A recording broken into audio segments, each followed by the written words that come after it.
El libro de Génesis es el libro de los orígenes, lo hemos dicho desde el principio, el origen de la creación, el origen del hombre, el origen del pecado aquí en la tierra, el origen de la maldad de los hombres manifestándose en el crimen cometido por primera vez en la historia de la humanidad de un hermano contra el otro, la degradación moral del hombre, que cuando Dios la ve, dice que el corazón suyo es continuamente el mal.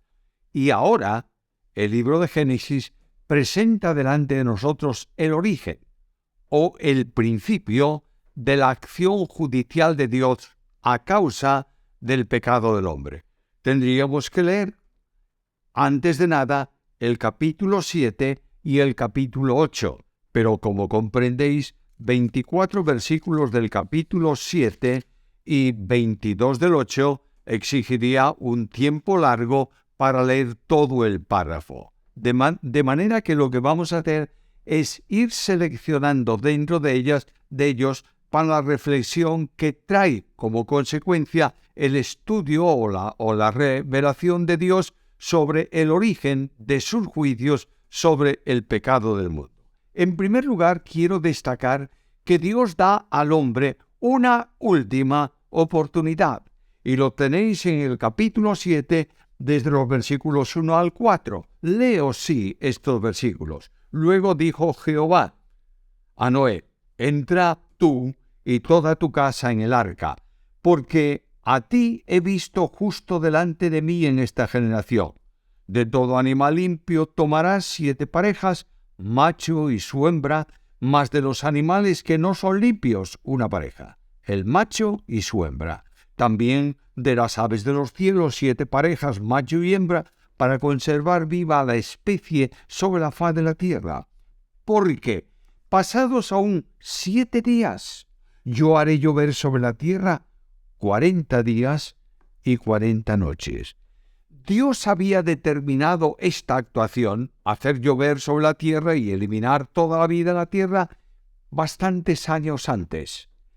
120 años dio Dios de oportunidad a los hombres para que, escuchando el llamamiento que Noé hacía en el nombre de Dios, dejaran su maldad y volvieran a Dios. Miremos el capítulo 6 y el versículo 3. Y dijo Jehová: no contenderá mi espíritu con el hombre para siempre, porque ciertamente es carne, mas serán sus días 120 años. Yo he oído utilizar este versículo para decir que Dios fijó un máximo de edad en la historia del hombre en 120 años. No es esto. Noé duró ya más. Lo que está diciendo el versículo es que Dios envió a Noé con un mensaje de salvación que predicó durante 120 años. Tiempo más que suficiente de la gracia de Dios para enfrentarla a un mundo pecador, transgresor y malo. Dios invita ahora a los suyos para que se refugien en el lugar de seguridad. Versículo 1. Entra tú y toda tu casa en el arca, con 7 días de antelación. La razón que hay aquí es que solamente Noé era justo delante de Dios para superar esa situación. Nota el final de ese versículo 1, porque a ti he visto justo delante de mí en esta generación. Recordáis que anteriormente en el texto bíblico se dice que Noé halló gracia. Significa que la gracia salvadora vino a la experiencia de Noé, que Noé aceptó el mensaje de Dios, creyó en el mensaje de Dios, y la fe en la palabra de Dios justifica al pecador. Por tanto, Dios invita a refugiarse en previsión del juicio que iba a venir. Es interesante: de todos los hombres te he conocido a ti como justo. Voy al Nuevo Testamento y en la segunda carta a Timoteo, capítulo 2 y versículo 19, dice que conoce Dios a los que son suyos. Por tanto, el Señor conoce en el sentido de relación de intimidad aquel que, siendo un hombre más en la tierra, es justificado porque creyó a Dios y porque caminó, es decir, tuvo comunión con Dios. La fe o la justificación, mejor dicho, de Noé, no es una circunstancia ocasional o un elemento circunstancial. Es una experiencia de un hombre que ha creído a Dios. Lo mismo se va a decir luego de Abraham. Abraham creyó a Dios y le fue contado por justicia. Es interesante ver el orden establecido por Dios para acomodar todos los animales en el arca. No entran de cualquier manera. Además, los animales no son conscientes del peligro que iba a venir sobre el mundo. Tiene que ser la acción de Noé. Dios los trae, pero Noé los acomoda conforme a lo que Dios establece aquí dentro del arca. Los animales que no están capacitados para detectar el juicio de Dios son puestos en manos del hombre que sí lo conoce, para actuar con ellos y liberarlos del peligro que iba a venir sobre el mundo. Dios establece también la llegada o anuncia la llegada inminente de su juicio. Versículo 4. Porque pasados aún 7 días, yo haré llover sobre la tierra 40 días y 40 noches, y raeré de sobre la faz de la tierra a todo ser viviente que hice. 120 años. Y todavía 7 días más. Estos 7 días serán la última oportunidad que Dios abría en su gracia para que algunos de los hombres se refugiasen en el lugar de seguridad y creyesen a Dios. Lo que encuentro aquí inmediatamente es que el tiempo de la gracia era un tiempo que estaba próximo a concluir. Descubre también el texto bíblico la obediencia de Noé. Noé era un hombre obediente a Dios. Versículo 5. E hizo Noé conforme a ¿qué? A todo lo que le mandó Jehová. No obedeció en algo. Obedeció en todo. Había hecho siempre todo conforme a la voluntad y continuaba haciéndolo antes de que el diluvio cayera sobre la tierra. Noé, además, es un hombre de fe. Versículo 7. Y por causa de las aguas del diluvio, entró Noé en el arca y con él sus hijos, su mujer y las mujeres de sus hijos. Pero ¿por qué dice aquí el texto por causa de las aguas del diluvio? Si no habían aparecido. Simplemente Dios le dijo a Noé, mira, dentro de 7 días empezará el diluvio, la inundación de la tierra. Y Noé creyó a Dios inmediatamente. No había evidencia alguna de juicio. Yo creo que en estos 7 días, al menos en los primeros, el cielo estaría despejado, no había nubes de tormenta, no estaba lloviendo. Era un tiempo normal y corriente a los ojos de los hombres. Pero Noé aceptó por la fe lo que Dios le ordenaba. Algo más. Noé no era un niño, no era un joven, era ya un anciano. Versículo 6.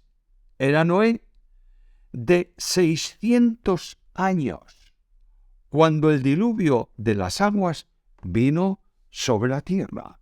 Su longevidad era muy grande y le hacía un anciano, aún para aquellas generaciones que tenían una vida larguísima. Ya era un viejo, pero era un viejo que confiaba en Dios, obedecía a Dios y era instrumento, a pesar de su edad, en las manos de Dios. Ahora Dios se manifiesta como el Dios de la providencia. Versículo 8. Los animales limpios y los que no eran limpios, las aves y lo que se arrastra en la tierra, de 2 en 2 entraron en el arca. Indudablemente, Noé no pudo hacer esto por sí mismo. Es Dios que providencialmente guarda, custodia su creación. Humanamente hablando, nunca hubiera podido Noé meter a todos los animales y todas las aves y que entrasen además voluntariamente dentro del arca. Pero Dios, el Creador, cuida también de su creación. Es verdad que va a eliminarla, pero cuida de la creación para que se reproduzca nuevamente y pueda llenar la tierra. En tercer lugar, el pasaje nos presenta el juicio en la forma del diluvio. Capítulo 7, versículos 10 al 24. La precisión de la profecía es contundente. Versículo 10. Sucedió que al séptimo día las aguas del diluvio vinieron sobre la tierra. Dios había dado un tiempo de gracia, 7 días. Terminó el tiempo de gracia y el diluvio comienza sobre la tierra. La fecha histórica queda claramente registrada, versículo 11, para que nadie dude del diluvio. En el año 600 de la vida de Noé, en el mes segundo, a los 17 días del mes, aquel día fueron rotas todas las fuentes del grande abismo y las cataratas de los cielos fueron abiertas. El diluvio es un hecho histórico, debidamente establecido en cuanto a datación en este versículo. No se mantiene esta datación para otras muchas historias o asuntos del libro de Génesis, pero sí para el diluvio. Fue un hecho histórico en determinado día, en determinado mes, en un determinado momento de la historia humana. Y la Biblia describe el proceso del diluvio. Segunda parte del versículo 11, fueron abiertas las fuentes del grande abismo y las cataratas de los cielos fueron abiertas. Los límites que Dios había establecido para las aguas en la tierra, recordáis que dijo al agua, al mar, a las aguas, no pasaréis de aquí, las cancela esos límites. Y lo que hay debajo, las aguas que hay debajo suben, afloran, las aguas de los mares vienen sobre la tierra. Y las aguas que están sobre la expansión, es decir, toda el agua que estaba en los cielos, se derrama literalmente sobre la tierra. Mirad, no fue una lluvia mansa que caía día tras día. Fue una lluvia torrencial de una intensidad nunca vista antes. Había una lluvia tan fuerte que aquí el texto bíblico la compara con una catarata. Mira lo que dice ese versículo 11, la segunda parte. Las cataratas de los cielos fueron abiertas. Una catarata es impresionante cuando un río grande viene y cae por una cortada del terreno por donde discurre, se produce una catarata, y cuanto más intenso sea el río, más grande sea el río, más caudaloso, quiero decir, sea el río, mayor, más impresionante es la catarata. Aquí Dios abrió las fuentes de los cielos y cayó torrencialmente como cataratas agua sobre la tierra. ¿Cuál fue el tiempo de la inundación? Versículo 12. Hubo lluvia sobre la tierra 40 días y 40 noches. Es imposible que nada pudiera escapar del juicio de Dios en todo este tiempo. Las aguas inundaron absolutamente toda la tierra. Llovió con intensidad tal, sin detenerse, durante 40 días y 40 noches. No hubo un solo momento de calma en ese diluvio que caía del cielo y llenaba de agua la tierra. 40 días y 40 noches. Ahora mira el tiempo final de la gracia. Me impresiona mucho este versículo 16. En ese mismo día entraron Can, Jafé y sus hijos, Noé, la mujer de Noé, las 3 mujeres de los hijos. Versículo 17. Y fue el diluvio 40 días sobre la tierra.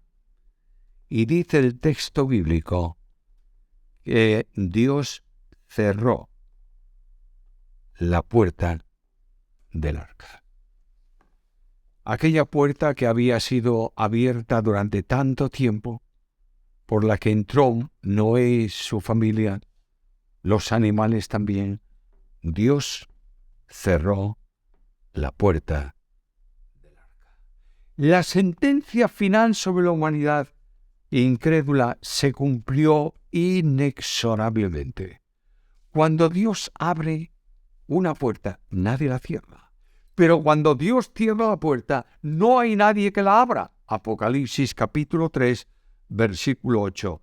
Esa puerta cerrada, desde aquel momento, presenta dos cosas bien distintas. Por un lado, era una fortaleza sellada dentro del arca que el agua no podía acceder al interior, donde Noé y los animales, la familia de Noé, estaban refugiados del diluvio que estaba fuera. En segundo lugar, esa puerta cerrada para los hombres era la separación definitiva de toda posibilidad de salvación.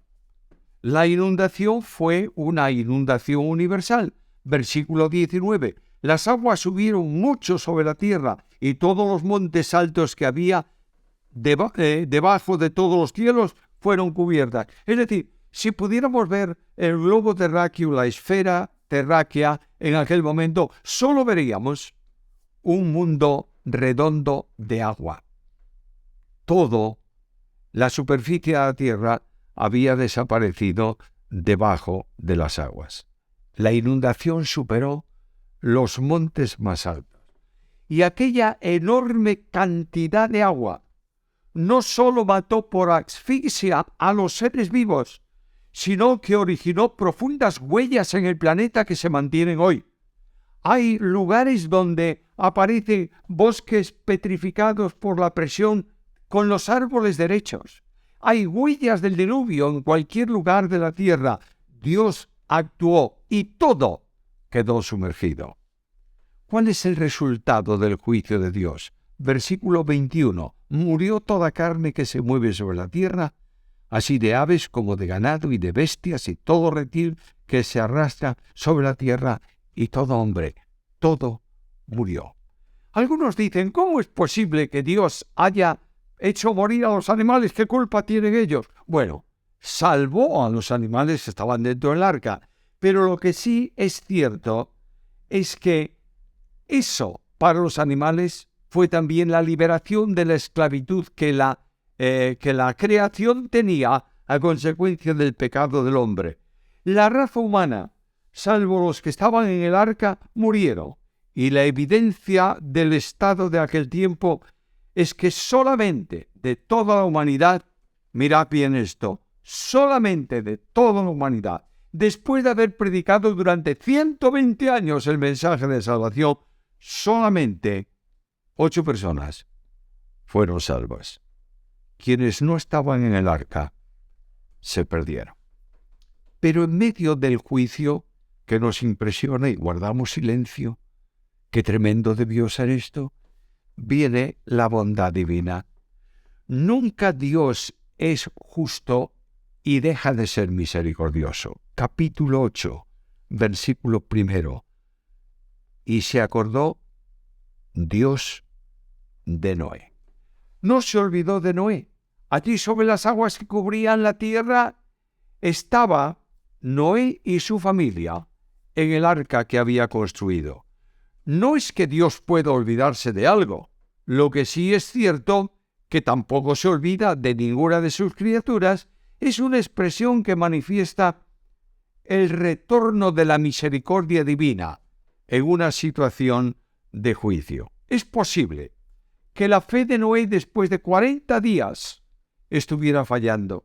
Es posible que estuviera escuchando el diluvio de agua golpeando las maderas del arca y de alguna forma, estoy diciendo que es posible, de alguna forma la fe de Noé estuviera aflojándose, pero Dios no se olvidó de Noé. El poder omnipotente de Dios que inició el diluvio es el mismo poder que va a detener la inundación. Versículo 2. Se cerraron las fuentes del abismo y las cataratas de los cielos, y la lluvia de los cielos fue detenida. De manera que Dios interviene en gracia para resolver una situación caótica a los ojos de los hombres. Después del juicio viene también la calma. Versículo 4. Reposó el arca en el mes 7, a los 17 días del mes, sobre los montes de Ararat. Tardó un tiempo muy largo para que toda aquella agua caída sobre la tierra se evaporase. Era necesario un tiempo amplio, largo, como ocurrió, para que la tierra quedara seca. Y el arca tocó tierra sobre la cima del monte en el mes séptimo. Tardaron 3 meses más en que quedaran al descubierto las cimas de los restantes montes. ¿Cuál es la actuación de Noé? Dios abre la puerta del arca, versículo 5, las aguas fueron decreciendo hasta el mes 10. En el mes 10, el primero del mes, se descubrieron las cimas de los montes, y sucedió que al cabo de 40 días abrió Noé la ventana que estaba puesta por encima, y envió un cuervo que salió y estuvo yendo y volviendo hasta que las aguas se secaron sobre la tierra. Una paloma mandó también, y aquella paloma tuvo que volver porque no podía aposentarse todavía, y esperó aún unos 7 días, y volvió a enviar la paloma, y la paloma volvió a él a la hora de la tarde, y traía una hoja de olivo. Entendió Noé entonces que las aguas se habían retirado de la tierra, y esperó aún otros 7 días, y envió una paloma, y la paloma ya no volvió a él. Y sucedió, dice el texto bíblico, en el año 601 de Noé, en el mes primero, en el día primero de mes, las aguas se secaron de sobre la tierra, y quitó Noé la cubierta del arca y miró, y aquí que la faz de la tierra estaba seca. Versículo 15.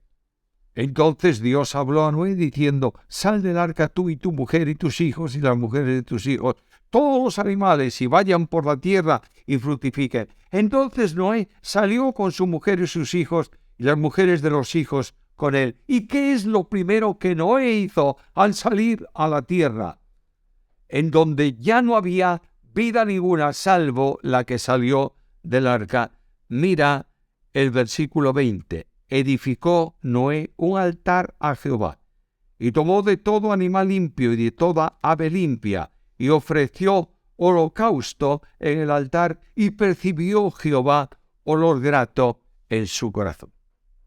Dios es reconocido por Noé. Noé abre el arca, la cubierta del arca, y va a salir. Y fuera del arca, lo primero que Noé hace es levantar un altar, porque Noé, como creyente, tiene un corazón agradecido. La primera ocupación de Noé no fue preparar un lugar para su habitación, fue adorar a Dios. Y Noé ofreció un sacrificio de lo poco que tenía. La provisión de animales era exigua, pero de los limpios ofreció un holocausto al Señor. El corazón de Noé adoraba porque sentía una profunda gratitud por lo que Dios había hecho con él. Y aquí se manifiesta ahora la gracia de Dios. Percibió Dios en su corazón un olor agradable y dice: no volveré más a maldecir la tierra por causa del hombre, porque el intento del corazón del hombre es malo desde su juventud, ni volveré a destruir todo ser viviente como he hecho. Mientras la tierra permanezca, no cesarán la sementera y la siega, el frío y el calor, el verano y el invierno, el día y la noche. Por tanto, la gracia de Dios se manifiesta en un compromiso que garantiza una estabilidad física para este planeta Tierra. No cesará la actividad habitual. El mundo tiene suficientes recursos para que con la siembra y la siega pudiera alimentarse toda la multitud de personas que viven en él. Debemos concluir, y tenemos que hacer como siempre una aplicación personal. Lo primero que encuentro en el pasaje que hemos considerado es que Dios es misericordioso, pero también es justo. No solamente ama, pero no puede ofender su propia justicia, que establece la santidad del hombre y que condena al pecado, y por ende condena al pecador a causa de su pecado. Pero siempre Dios espera pacientemente, como dice la carta segunda de Pedro en el capítulo 3 y en el versículo 9, para dar una oportunidad al hombre para que regrese a él. Algunos piensan, como en tiempos de Israel, que Dios no va a actuar sobre el pecado, Pero la profecía advierte y avisa al mundo de hoy que Dios va a irrumpir en la historia humana, y cuando irrumpa en la historia humana va a actuar en contra de la miseria pecaminosa de esta tierra y de este mundo. La bondad de Dios debiera guiarnos a todos nosotros en arrepentimiento permanentemente delante de Él. Segunda enseñanza que debemos aplicar. El arca es tipo de Jesucristo. Dios envía juicio a causa del pecado. El arca fue el único instrumento de salvación. Así también Cristo. Cristo es el único camino de salvación. Y el apóstol Pedro, en el discurso evangelístico registrado en el capítulo 4, dice que no hay otro nombre debajo del cielo dado a los hombres en que podamos ser salvos. Cristo Jesús, el gran arca simbólica de Dios, nos libra de la ira venidera. Y Dios anuncia que enviará un tiempo de juicio sobre el mundo, Apocalipsis capítulo 3 y versículo 10, para castigar, para juzgar, para oponerse en juicio a los moradores de este mundo. De ese tiempo se van a librar solo los que están en Cristo Jesús, arca de salvación. El juicio material del mundo será una realidad en el futuro, pero hay un tremendo juicio eterno para el que no tiene a Cristo y no está en Cristo. Cualquiera que vive de espaldas a Dios, que tiene tal vez a Cristo en su intelecto, que puede ser hijo de creyentes, nieto de creyentes, que practica una religión con otra religión cualquiera, no hay salvación ni esperanza para él si no está en Cristo. El arca fue instrumento de salvación para los que entraron en ella. Por eso Jesús dice: entrad por la puerta estrecha. Y esa puerta estrecha que es Cristo nos conduce al camino de la vida y a la seguridad de esperanza eterna. Pero quiero advertir que el tiempo de la gracia se agota, que Dios dio una oportunidad de tiempo suficiente en los días de Noé. De la misma manera está haciéndolo en el día de hoy.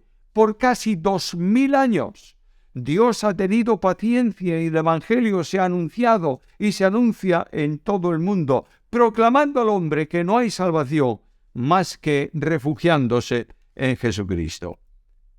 Termino mencionando el pecado del creyente. El creyente no es un ser impecable. Tenemos nuestra naturaleza adámica. Santiago dice que muchas veces esa naturaleza nos atrae, nos seduce y nos lleva a practicar el mal. La única cuestión es que Dios establece para el creyente un elemento para restaurar la comunión con Él, que es la confesión de nuestros pecados. Cuando tú tienes pecado en tu vida sin confesar, pierdes el gozo, pierdes la comunión con Dios, pierdes el sentimiento íntimo personal de que Dios te ama, pierdes la paz y pierdes la confianza en Dios. Y Dios nos llama a cada uno de nosotros a un retorno incondicional a Él, porque también la consecuencia del pecado sin confesar te hace perder la confianza respecto a la segunda venida de Cristo. El creyente espera con gozo la segunda venida, pero dice: no sea que nos avergoncemos en ese tiempo. Y la solución del problema del pecado para el creyente lo dice el apóstol Juan en su carta primera, capítulo 1, versículos 9 y 10. Confesamos nuestros pecados, y Él es fiel y justo para perdonar nuestros pecados, librarnos de toda maldad. El perdón del cristiano ha sido conseguido en expiación de todos sus pecados en la cruz. Pero el pecado que impide la comunión exige restauración. De ahí la importancia de confesar nuestro pecado. Confesar no significa decirle a Dios lo que hemos hecho, Él lo conoce. Simplemente afirmar que aquello que hicimos es contrario a la voluntad de Dios. Y esto trae una consecuencia. Dios del cielo, tú dices que esto no debe hacerse. Yo afirmo lo mismo. Y entonces, por tu gracia, con la ayuda de tu Espíritu, voy a apartarme de él. Que Dios nos permita una reflexión clara y seria sobre estas cuestiones del origen del juicio de Dios. Y sepamos que no ha terminado.